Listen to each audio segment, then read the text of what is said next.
Hey, what's up? So today we're going to go through a bunch of credit score myths.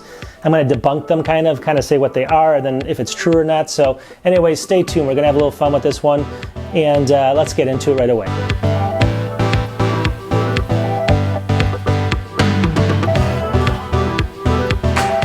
All right, one of the reasons I wanted to cover this topic is because obviously credit is so important. Credit, basically, if you can create it when you're young and have good credit throughout your life or your history, is going to make your life so much easier. You're going to save possibly hundreds and hundreds of thousands of dollars. I'm talking that seriously. So definitely take note with these kind of things I'm going to go through today, and just keep, they're very easy to follow. I mean, basically, you just have to kind of follow a simple rule, and you'll be all set. Obviously people get into credit card trouble and things like that. The credit goes down and then they get themselves more into kind of a snowball effect. So I'm just going to give you some kind of rules here as far as what's true, what's not true. Leave it up to you guys to figure out what you want to do moving forward. But I just can tell you, just from my experience in life, good credit saves you a ton of money. So take it seriously. But let's get into it and have a little fun. All right, so the very first one is going to be everyone always asks this: does checking your credit actually affect your score? That's actually false. So if you actually use a creditable place, like, you actually check it through the credit bureau or something like that, that's going to be a soft pull on your credit. So 99% of the time, that's not going to affect your credit. If you do a soft pull, if you want to check your credit to make sure things are okay, so always do that at least once a year, once every 6 months to see what's going on. That's number one. If you do a hard pull, like let's say you're buying a car, or let's say you just know somebody that actually has access to doing it, like a car salesperson, and you just ask them a favor to do it, that could actually be a hard pull, and that will affect your credit. So make sure you do it through the a reputable source of checking the credit, and you should be all fine. So that's a myth. That's false. It will not affect it if you do it the right way. All right, number two, carrying a credit card with the balance on it actually boosts your credit. That's false.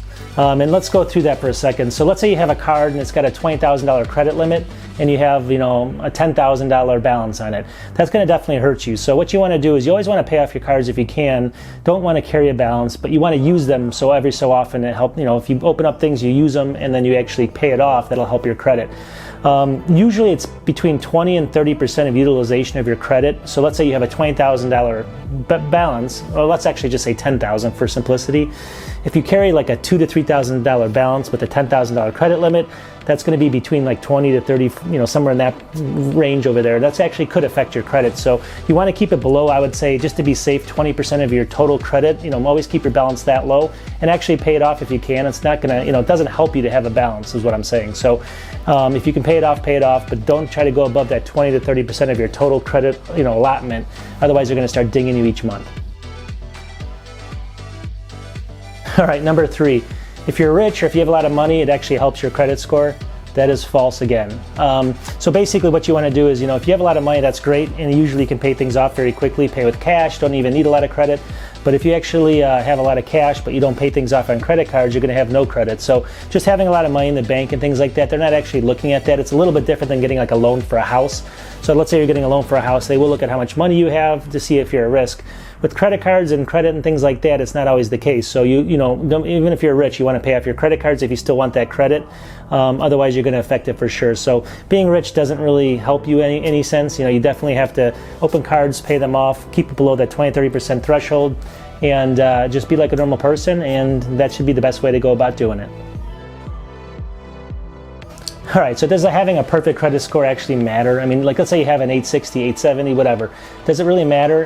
The answer is actually no. I mean, it obviously it helps you. You want to have the highest credit you can, but you really need something about it, a 760 or higher. That puts you in that top tier range. So you want to try to maintain at least a 760, and usually get the same kind of deals on like housing interest rates or car interest rates as you would with someone with like 820, 830 credit. So having, you don't need to have the exact highest of everyone that you know, but you definitely don't want to be in that mid tier. You want to be in the high tier, which is 760 and up. Once you get above 760 in your credit, you usually get, better credit history. You get better deals on different things like buying, like I said, houses and everything else that you want to do, real estate. So the answer to that is, obviously you don't need the very, very best, but you definitely want to be in that top tier if you want all the advantages. All right, the next one is paying off your debt, does it actually help increase your credit score? And the answer to that is kind of a yes and no, but generally no. So for instance, let's say you have a car loan and you actually end up paying off the entire car loan. Is it going to help your credit score when the loan's gone? No. In fact, it could actually go down a little bit, your credit score, because then you don't have as many credit sources basically that you're paying on. But generally speaking, you should still pay it off. But you know, you're not going to gain anything when you actually pay the car off. Other things though, like, you know, obviously carrying a balance on your credit card, that's the other part of it. If you have a balance and you pay that off, that could help your credit card, obviously, if it's hurting you when you have, you know, a high utilization rate. So it is a yes and no question there. But just because you pay off your mortgage, let's say, or something like that, doesn't mean that your credit score, just because, hey, I finished my mortgage, it's going to jump up. It doesn't work that way. So realistically, the question was, you know, basically, does paying off debt increase your credit score? And the answer is really no. There's some cases where it's yes, like I said, directly related to your credit cards and making sure you're not overutilizing them. But at the end of the day, you know, that's basically how it works. All right, the next one is everyone thinks, can your employer see your credit rating or your credit score? A lot of people get nervous about this because, you know, obviously they have jobs and they're worried. Let's say they have bad credit and they want to get a job. The person's running their credit score and they're not going to get the job because of it. Well, anyways, that's actually false. So they can't actually pull your credit records. You know, just because you're working for somebody, it doesn't mean that they can go in and look at your entire credit history or anything like that. So don't be worried about that. Obviously, though, it does affect, like, again, other things. I mean, you're paying a lot more for your house, a lot more for your car, a lot more for other things, and it may end up, you know, causing some stress and some worse work performance and things like that. So, and end of the day, you know, don't be worried about it if you're actually going to go in and actually, you know, get a job somewhere and you have a bad credit. Obviously, getting the job might help you build your credit up by paying things off and keeping things on time and stuff like that. So, obviously, if they could see it, it might hurt you, but they really can't. So don't be too nervous about that one. Another one is if you have a student loans, that doesn't affect your credit. And again, that's false. So just like any other obligation you have out there, you know, keeping current on anything that you have is going to be important to your credit. So just because they're student loans and you hear things like basically going on in the government right now where they're going to try to, you know, get rid of those things eventually and all this other stuff, it's still super important for you to pay them off because it's just like having a mortgage and not paying it, just like having a car and not paying it. So, you know, that's a myth. So, I mean, obviously, if you have student loans, you got to keep up with them or try to, you know, refinance them in a way where you can actually get a lower rate or something. But at the end of the day, if you don't keep those up, it hurts your credit, which then again makes all your other things go up in cost, which makes it harder to pay your credit, you know, your loans back. So it's all kind of a catch-22, and just stay on top of it. All right, another one is your credit score. Once you get married, your credit score is going to be merged or kind of combined with your spouse. Let's say one has a 800 and one has a 700, and all of a sudden your credit score is going to be 750. That's not the case. So you basically always maintain your individual credit ratings, no matter if you're married or not. Obviously, it depends on how you open up credit cards or how you open up credit. So if you open up a credit card just in your name, usually they'll pull just your name on that. If you do a joint account, like some kind of a joint account with your wife or something like that, they will combine them, but they won't combine them in the sense that they're just going to add the numbers together. They're going to take the pros and the cons with both of the accounts and then actually go from there. So just keep in mind that, like, you know, because you have one person that's really bad and one person that's really good, it's not going to make it good for you with credit. Unless that person's taking all the obligations on and they have enough money, enough credit to actually overcome with, you know, paying off everything just in case of an emergency. A lot of times the person that has the bad credit can really drag you down. So, you know, I always say, like, obviously know who you're marrying and know who you're dating and things like that, because credit is super important. And it's basically your ticket to get a house, get a car, get everything else. All right, one thing people think too, and this is the next one, is just opening up a debit card, not a credit card, but a debit card can actually help your credit. That's actually false. So debit cards and credit cards are two completely different things. So if you open up a debit card and, you know, at your local bank or something like that, it's not going to have anything to do with your credit. Obviously, opening up credit cards could help your credit in the sense that, let's say you open up because you have different credit sources, then as long as you're paying them off and maybe putting a little bit on them, but if you know, again, if you run balances and they're too high, that's going to hurt you. Debit cards are completely different, so that's coming directly out of your bank, so it has nothing to do with what we're talking about. All right, the next one is closing a credit card can actually help your credit. A lot of people think this because, like, let's say you have 10 different credit cards and you have some kind of, you know, you have low credit. A lot of people think, hey, I'm going to close a couple cards. People will know that I'm kind of cleaning up my act and it'll help my credit. It's actually the exact opposite. So again, your total credit is how many, let's say you have 10 cards and each have $10,000 balance. You really have like a $100,000 credit that you can use. You know, you have $100,000 in credit you can use. Again, you want to keep that very low as far as what you're actually using. As soon as you remove one of those cards out of the 10, now you only have $90,000 credit and you have one less source. So you're going to get dinged a little bit on that. So unless you really are running like a balance, or not a balance, but let's say you have like an annual fee or something. Let's say you don't even use the credit card except maybe once a year, just use it for like a dinner or something. But let's say you don't have an annual fee, because that could hurt you sometimes because you don't want to pay that. Then definitely keep it. Don't get rid of it just to get rid of it. I know some people just get rid of it because they're afraid like it could get stolen, or but they cover that nowadays. So I would just end up keeping it. Helps your credit, another credit source, more credit as far as the total amount you can take out. Don't use it, of course, and you're set. All right, some people actually think this, I don't know why, but they do. Let's say you're at a store and it says select debit or credit. A lot of people think like, oh, I'm going to select credit in this transaction and pay it off and it's going to help my credit. That's not the case. So selecting debit comes out of your bank account, selecting credit will just come, be a charge in your credit card.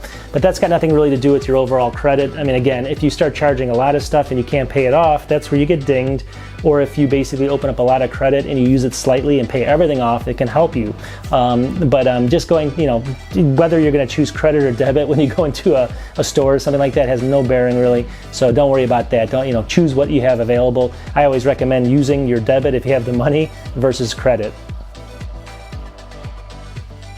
All right, and then one other one is basically one of the ones that everyone thinks, I get out of college, I'm just gonna have no credit cards, I can't get myself in trouble, I'm gonna basically be squeaky clean, no credit cards at all, pay everything in cash, and I'm gonna have perfect credit.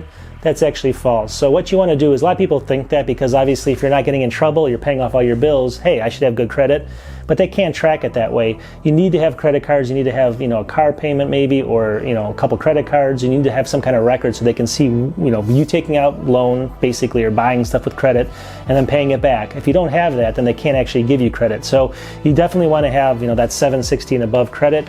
To get there, you need credit cards. So what I recommend doing is buying, getting some credit cards. Get a limit that is high as you want on there. I mean, if it's $20,000, $30,000 limit, if you have the credit for it, get it. Just don't use it. Buy some stuff here and there when you go to the store. Maybe buy your groceries, pay it off right away. Buy whatever you can. Slowly build your credit history. Get another credit card, another one, but don't use them like you would. Still use your debit card. Use your credit cards maybe once a month or something like that. Slowly build your credit, and then basically when you go buy a car, when you're maybe 20, 21, you're going to have a credit history. If you do this from 18 to 21 and you never get a credit card and you go buy a car, they're going to laugh at you. They're going to say, what? They're going to say, well, you don't even exist basically in credit, and you're going to get a low credit rating. So that's a big myth. So obviously get some credit, pay it off, and do a good job, and you'll actually start building your credit. All right, so I hope this actually helps a lot of people, but it's just a little bit of information about credit. The one thing I can always tell people as far as credit cards is, try to make sure your credit's above the 760 mark. And again, if you're getting married or if you have a girlfriend, obviously try to work with them to get theirs around there. Once you get to that 760 mark, you're going to get the lowest finance rates. When you do a mortgage, you're going to get low finance rates when you're loaning a car.